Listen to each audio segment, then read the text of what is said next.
মাকসুদ পদত্যাগপত্র জমা দিয়েছেন কুয়েটের ভিসি প্রো ভিসি। শিক্ষার্থীরা কি বলছেন এই বিষয়ে? জি ধন্যবাদ লাইবা জান্নাত। আমরা এই মুহূর্তে অবস্থান করছি খুলনা প্রকৌশল এবং প্রযুক্তি বিশ্ববিদ্যালয়ের প্রশাসনিক ভবনে, যেই ভবনে কিন্তু ভিসির কার্যালয় আছে, রেজিস্ট্রারের কার্যালয় আছে। আমরা ঠিক সেই ভবনের নিচে অবস্থান করছি। আমরা যে জিনিসটা জানতে পেরেছি যে ভিসি এবং প্রভিসি ইতিমধ্যে তাদের পদত্যাগপত্র জমা দিয়েছেন, কিন্তু সেই তথ্যটি কিন্তু খুলনা রেজিস্ট্রার দপ্তর কিন্তু নিশ্চিত করতে পারেননি। রেজিস্ট্রারের বক্তব্য, উনি হয়তো ঢাকা মন্ত্রণালয়, শিক্ষা মন্ত্রণালয় এই পদত্যাগপত্র জমা দিয়েছেন, যে তথ্য তাদের কাছে নাই। এর আগে প্রায় 57 ঘন্টা অনশন পালন করার পরে ছাত্ররা কিন্তু রাত 1টার দিকে অনশন ভঙ্গ করেন। তথ্য এবং সম্প্রসারণ মন্ত্রণালয়ের জনসংযোগ কর্মকর্তা মোহাম্মদ মামুনুর রশিদ স্বাক্ষরিত চিঠিতে জানা যায় যে ভিসি এবং প্রভিসি দুইজনকে শিক্ষার্থীদের দাবি অনুযায়ী আসলে অপসারণ করা হয়েছে। তারপর থেকে কিন্তু শিক্ষার্থীরা আনন্দ মিছিল করেছে ক্যাম্পাসে। তারা কিন্তু আজকে বিকেলেই কিন্তু আরও একটা আনন্দ মিছিল আহ্বান করেছে। সেখানে কিন্তু সকল শিক্ষার্থীর উপস্থিতি নিশ্চিত করার জন্য তারা প্রস্তুতি নিয়েছেন। ইতিমধ্যে গতকাল বিকেলে যখন হল খুলে দেওয়া হয়েছিল তখন থেকে কিন্তু ছাত্ররা হলে উপস্থিত হতে শুরু করেছিল।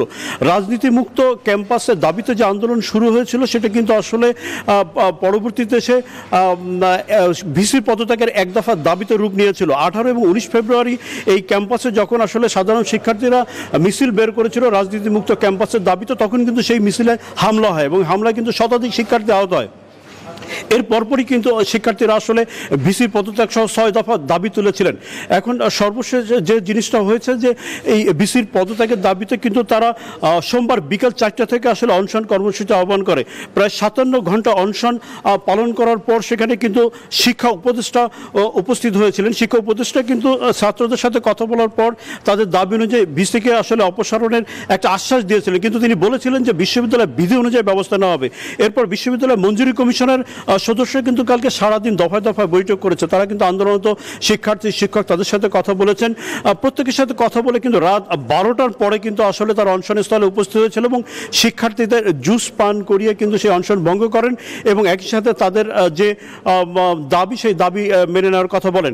এবং সর্বশেষ যখনই কিনা তথ্য এবং সম্প্রসারণ মন্ত্রণালয়ের জনসংযোগ কর্মকর্তা এই চিঠি দেন, চিঠি মোহাম্মদ মামুনুর রশিদ স্বাক্ষরিত চিঠি আসে, তখনই কিন্তু নিশ্চিত হওয়া গেছে যে আসলে ভিসি প্রভিসি দুইজনকে অপসারণ করা হয়েছে। সেখানে বলা হয়েছে যে একটা সার্চ কমিটি করা হবে, সেই সার্চ কমিটিতে পরবর্তী ভিসি প্রভিসি নিয়োগ দেওয়া হবে এবং এর মাঝখানে অন্তর্বর্তী সময়ের জন্য একজন জ্যেষ্ঠ শিক্ষককে আসলে দায়িত্ব দেওয়া হবে। আমরা এই বিষয়টা নিয়ে শিক্ষক সমিতির সাথে কথা বলেছি। শিক্ষক সমিতি বলছে যে আসলে যে পরিবেশ, আসলে শিক্ষার যে পরিবেশ তারা কিন্তু এখানে রক্ষা করার জন্য রাজি আছে এবং তারা কিন্তু বলছেন যে এখনই তারা এই বিষয়ে কোনো মন্তব্য করতে রাজি না।